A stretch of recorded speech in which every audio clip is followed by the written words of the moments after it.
Welcome to another story presentation from Read Me a Story Inc., located on the web at readmeastoryinc.com.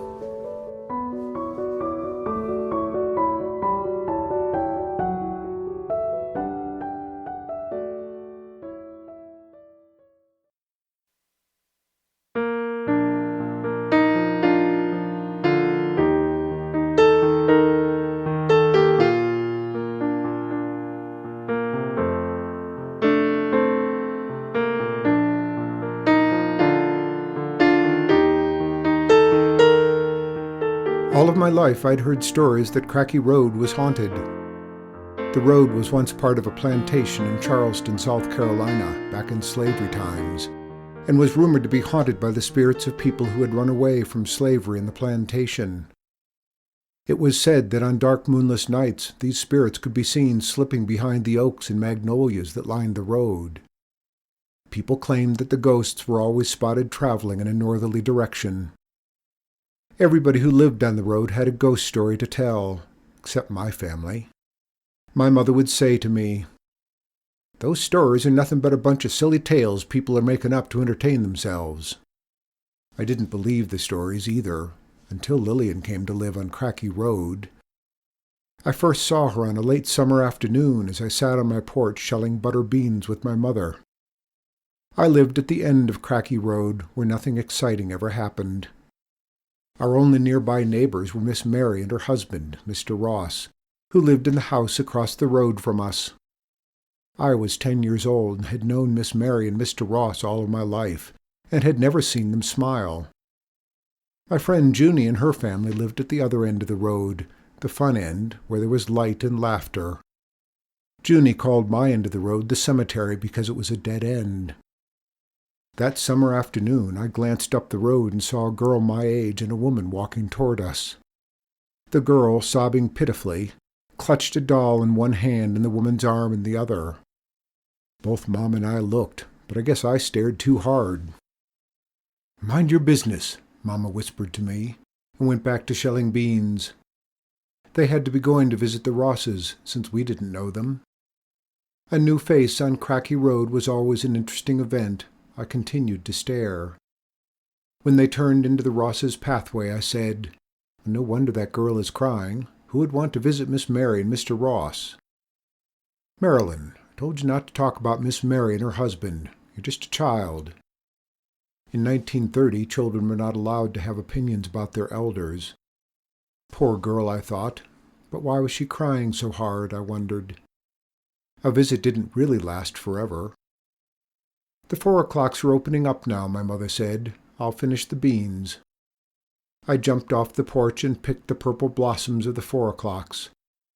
As I gathered the flowers, the woman, who I guessed was the girl's mother, left the house without her daughter. Her eyes looked sorrowful. "That's why she was crying so hard," I said, without stopping to think about whose business I was minding. My mother, being as nosy as I was, forgot to chastise me. "Well, Miss Mary must be caring for the child for a spell." Mama stood up. "It's no business of ours. But now you'll have someone on this end of the road to play with." My mother went into the house, and I watched the slender woman walk quickly up the road. "Come on in, Marilyn," Mother called from the window. "Your daddy'll be home soon." I cleaned the kitchen table and set out the dishes, all the while peeping out of my kitchen window which faced the Ross's house. There was nothing different over there. A dim light behind the lace curtains, 2 wicker rocking chairs side by side on the Ross's porch, and several flower pots resting on the porch's railing. I looked towards the dead end and the large oak tree with gray moss hanging like drapes from its branches. Everything was as usual. After dinner I cleaned the table and helped Mama with the dishes. I then took my jar for catching fireflies off the shelf over the kitchen sink and made sure that I had a couple of pieces of string in my skirt pocket. "Mama, I'm going over to make friends with a new girl. Then I'll take her up the road to meet Junie and them." "Okay, but she looks like a quiet child to me. She might not like Junie." When I went outside, Miss Mary and Mr. Ross sat in the rocking chairs as they did every evening. The girl, holding her doll to her heart and her head down, sat on the porch steps. I crossed the road and stepped up to the Ross's porch. "Evening, Miss Mary, Mr. Ross," I said, smiling at the top of the girl's head. "Evening," they both responded at the same time, watching me suspiciously. "Hello," I said to the girl. "My name is Marilyn. What's yours?" "Lillian," she whispered, looking up at me with the same sorrowful brown eyes as her mother's. "Can Lillian come up the road with me to play with Junie?" I asked. They stopped rocking. Mr. Ross grunted. "No," Miss Mary answered, glaring at me. "Mr. Ross and I are responsible for her. Junie and them ain't nothing but a bunch of ruffians. Don't know why your mother allows you to play with them." I hid my anger. There was nothing wrong with Junie and the rest of them. They were just a little poorer than we were. I could faintly hear Big Bob's guitar. Mr. Ross rocked a little faster in his chair and began to sing a spiritual, drowning out Bob's blues. "Y'all stay right here at this end of the road," Miss Mary said, and then joined her husband in song. Every night when they sat outside, they'd sing old spirituals.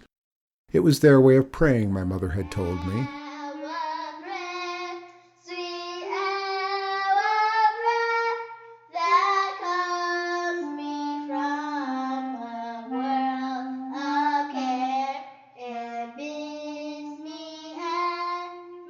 They sang, and I felt uneasy, as I always did when I heard those slavery time spirituals.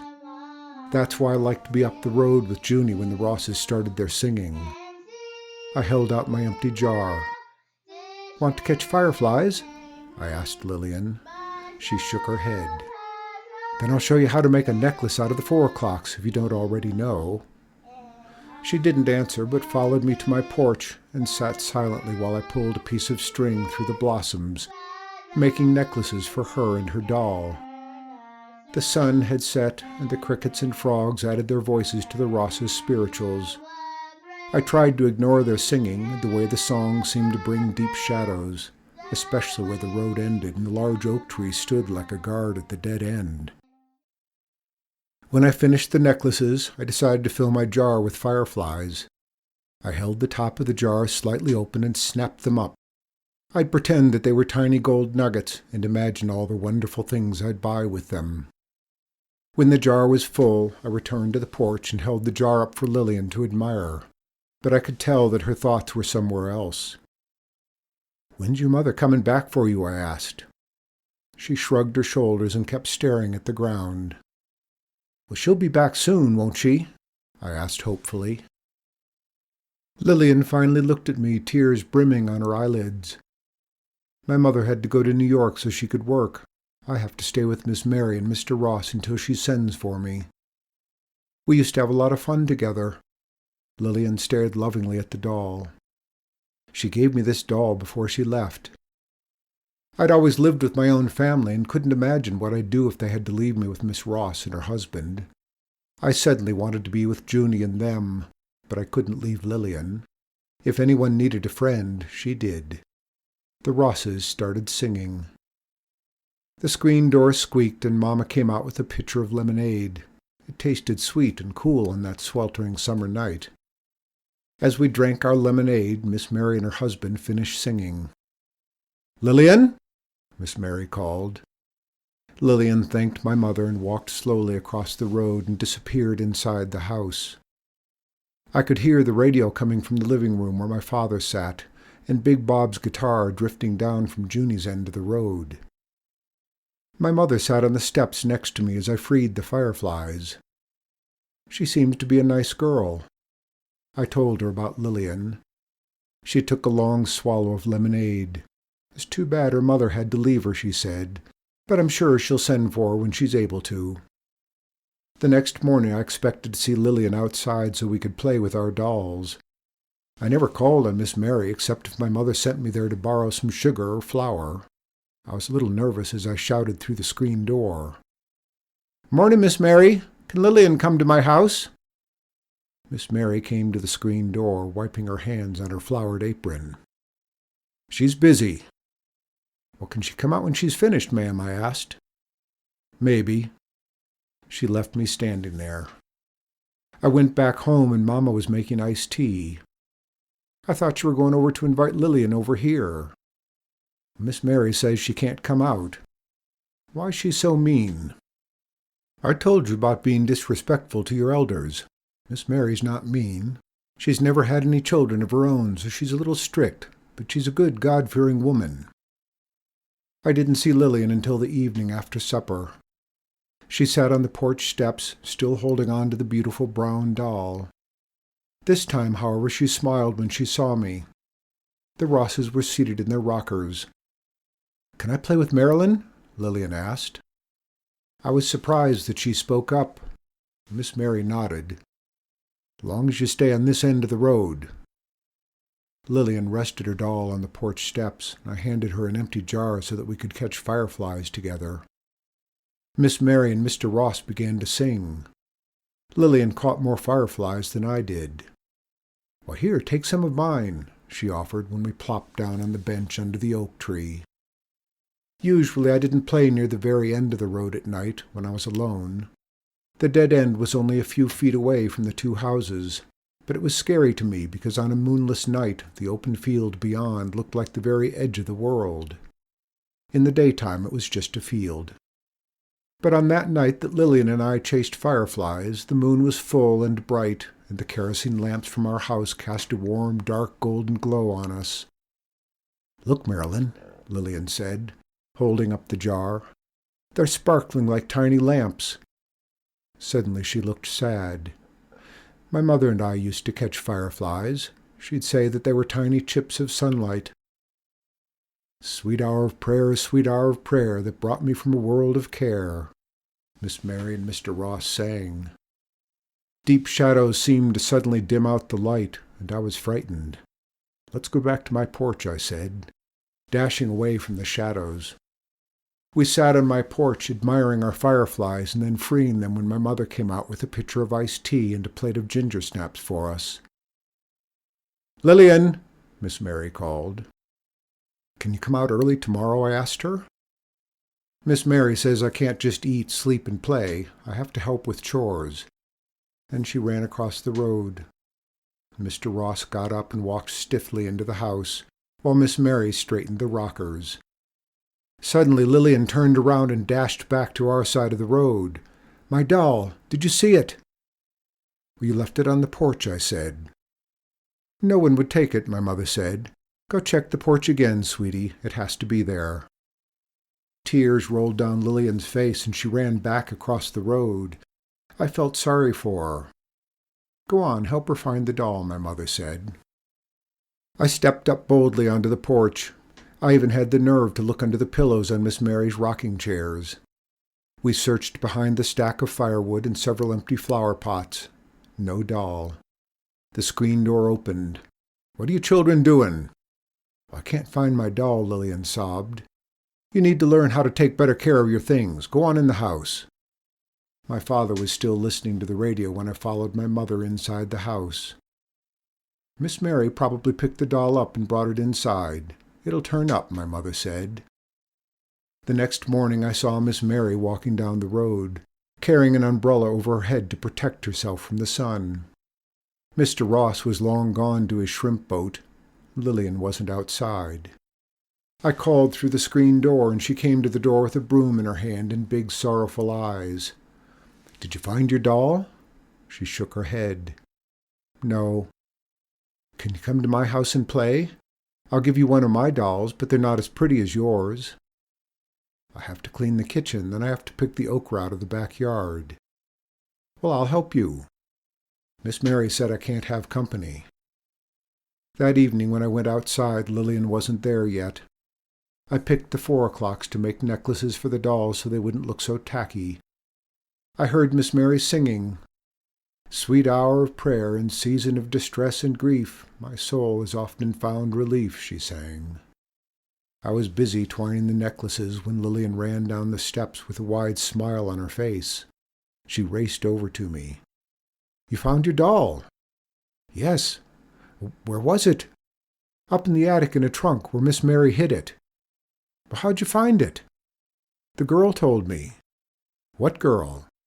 "The girl who used to live here." "No girl ever lived with Miss Mary. I would have known her." Lillian talked so softly I could hardly hear her. "It was a long time ago, and all this land was a plantation. The girl was a slave." "Miss Mary's been telling you them old Cracke Road ghost stories." "Miss Mary doesn't tell stories." Her face brightened. "My mother used to tell me stories, wonderful stories." "How did the girl look?"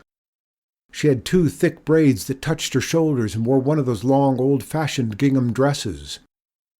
I looked in Lillian's mouth to see whether she had a gap in her 2 front teeth, which meant that a person was a liar.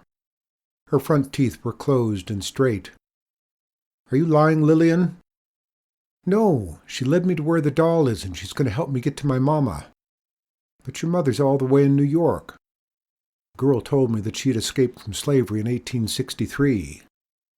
"You talked to a ghost?" "Yes." "You weren't afraid?" "No, she's very nice. Whenever I want to see her, I sing Sweet Hour of Prayer or go in the wilderness." Nobody else ever said in their ghost stories that they spoke to the spirit. I thought that maybe Lillian was a little touched in the head, as the old people used to say. In other words, she was crazy. Lillian smiled and her eyes shone. "The girl said she'd help me run away to my mother. She said that when she escaped from the plantation, those same songs Mr. Ross and Miss Mary sing now were signals the slaves used back then when they made plans to meet somewhere or run away." I peeped at the oak tree and the dead end. "Where's the girl now?" Lillian shrugged. "I don't know. But she also told me that the night they all left the plantation, the signal that it was safe to leave was when some of the people who were too old or sick to run away sang Sweet Hour of Prayer." Lillian pointed to the oak. "The girl said she hid behind that tree with her mother, and when the old people sang, she and the other runaways took off and headed north. Only the light from the kerosene lamps lit our end of the road. I didn't know what to believe. Maybe Lillian just liked to make up stories." "I don't believe in ghosts," I said. "I think you just made all that up." "But I didn't," she insisted. "There is a girl who told me all of this. She was in the house with me and showed me where the doll was." "Did Miss Mary see her?" "No, Miss Mary was in the kitchen singing like she does sometimes when she's cooking." "Where does this girl live now? And if she ran away, why is she back here?" Lillian folded her arms. "I guess she lives wherever spirits do, and she can come back whenever she pleases." She reached for one of my dolls. "Can I play with your doll? I can't let Miss Mary find out that I know where my doll is. I'll take her back when I leave with the girl." I handed her a doll, but the ghost talk was making me nervous. Miss Mary and Mr. Ross sang from the porch. I felt as if someone were there watching me and Lillian. I jumped off the porch step. "I'm going up to Junie and them," I said, and dashed up Cracke Road as fast as I could. Big Bob's blues drowned out Sweet Hour of Prayer. The men sat in front of the grocery store like they did every summer night after work. Junie and the other kids played tag. I ripped and roared with them until my mother called me home. As I ran back to my end of the road, I felt ashamed for leaving Lillian. I realized that I'd only imagined someone was watching us because of Lillian's story. Lillian was still sitting on the bench under the oak, playing with my dolls. "Hi, Marilyn." She waved and seemed so happy. She stood up and handed me the dolls.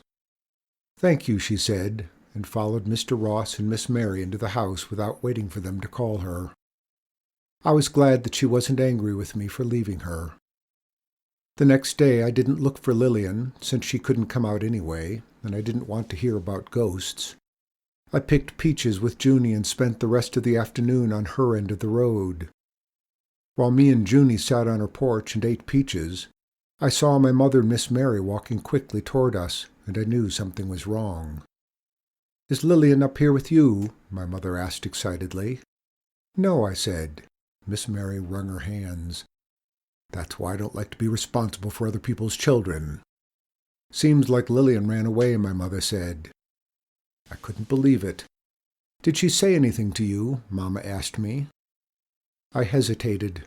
Who would believe what Lillian had told me? "Well?" My mother put her face in mine. "What did she say?" "She said the spirit of a girl who used to live here was going to help her get to her mother." Miss Mary put her hands on her hips. Did the girl also tell her to go to my attic and take the doll which I was just keeping safe for her since she was so careless with it? Yes, ma'am, she said that the girl told her where the doll was.